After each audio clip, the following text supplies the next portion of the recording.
नमस्कार, मैं हूं रीना सुधार और आप सभी का स्वागत करती हूं। क्या आप जानते हैं कि हर 10 साल में एक सरकारी कर्मचारी की जिंदगी पूरी तरह बदल जाती है।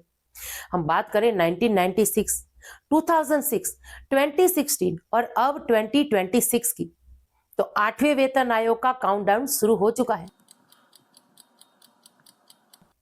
अब लोग पूछ रहे हैं कि क्या सैलरी डबल होगी? क्या वाकई 5 से लेकर 9 लाख रुपए तक का एरियर खाते में आएगा?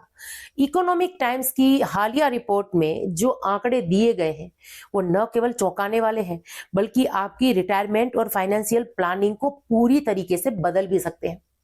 आज के स्पेशल वीडियो में हम लेवल 1 से लेकर लेवल 5 तक के कर्मचारियों का एक एक पैसे का कैलकुलेट करेंगे। अगर आप एक एमटीएस है, क्लर्क है या ऑडिटर है, तो अगले 10 मिनट आपकी जेब के लिए बहुत कीमती है।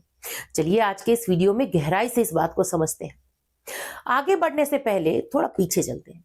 7वें वेतन आयोग में फिटमेंट फैक्टर 2.57 तय किया गया था, जिससे मिनिमम सैलरी जो है 7,000 से बढ़कर 18,000 हो गई थी।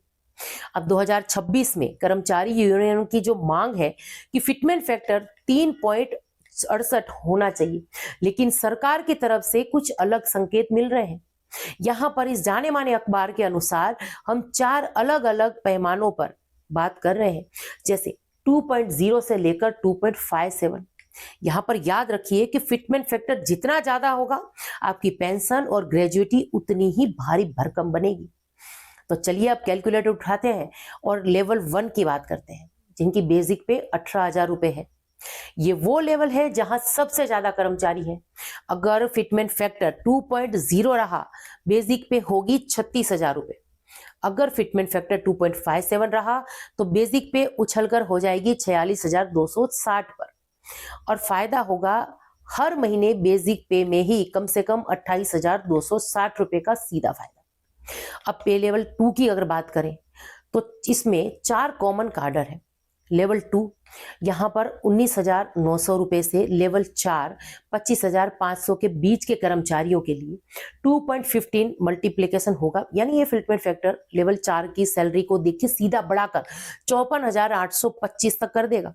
और अगर सरकार ज्यादा कुछ उदारता दिखाएगी और 2.57 दे दिया फिटमेंट फैक्टर, तो ये सीधे सीधा 65,535 रुपए हो जाएगी।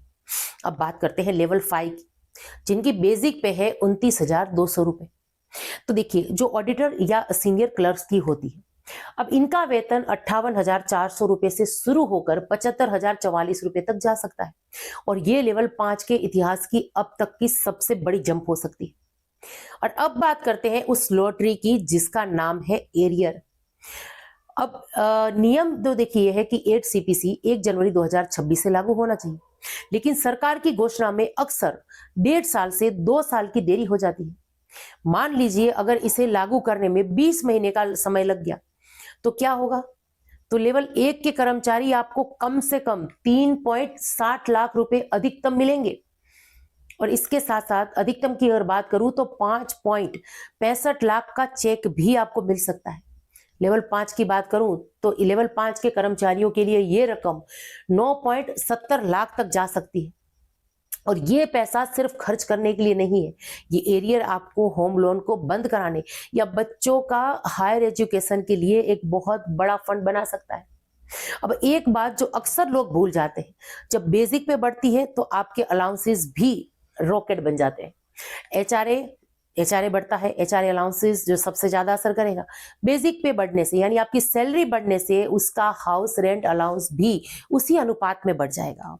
और अभी जो 8वें वेतन आयोग की सिफारिशों की अगर बात करें या टर्म ऑफ रेफरेंस की अगर बात करें, तो जो कर्मचारी संगठन है हमारे, उनका ये प्रयास है कि जो अलाउंसेस है उसमें भी अच्छा खासा फायदा होना चाहिए। और जैसे एचआरए है, टीए है, इसमें भी कुछ जैसे मेट्रो सिटीज को भी इसमें मतलब जो नॉर्मल सिटीज हैं उनके लिए अलग दर है, वो सबको भी सेम करने की यहाँ मांग। तो अच्छी खासी मांग जो है, जो हमारे कर्मचारी है, सर्विंग पर्सन है, इनकी वेलफेयर को लेकर यहाँ पर दी गई है।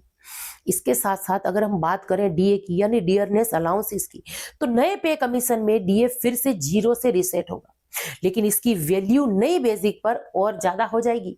ग्रेजुएटी की अगर बात करें तो आपकी रिटायरमेंट की ग्रेजुएटी भी, इसकी जो लिमिट है ये भी बढ़ सकती है, जो फिलहाल 25 लाख तक पहुंच गई है।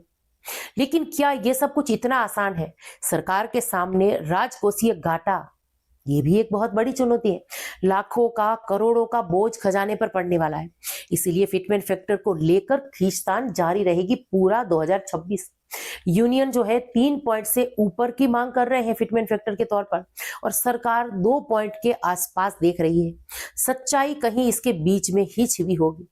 यानी आने वाले दिनों में पता चलेगा कि फिटमेंट फैक्टर कितना रहने वाला है। तो इसका देखिए निष्कर्ष यही निकल रहा है कि 2026 आपकी आर्थिक स्थिति में एक बहुत बड़ा मोड़ लाने वाला है। चाहे फिटमेंट फैक्टर कम हो या ज्यादा, सैलरी में बड़ी बढ़ोतरी तय है। आपके लिए एक सवाल छोड़ कर जा रही हूं आज के इस वीडियो में। आपको क्या लगता है, क्या महंगाई के इस दौर में 2.57 फिटमेंट फैक्टर काफी है या उसे बढ़ाकर 3 पॉइंट होना चाहिए? आपकी राय कमेंट्स के माध्यम से जरूर से लिखिएगा और इस वीडियो को अपने डिपार्टमेंट के व्हाट्सएप ग्रुप में जरूर से शेयर करिए, ताकि ज्यादा से ज्यादा हमारे कर्मचारी, पेंशनर और फैमिली पेंशनर्स तक ये 8वें वेतन आयोग से जुड़ी अपडेट पहुंच सके। और इसी के साथ आज के इस वीडियो से विदा लेती हूँ। जय हिंद।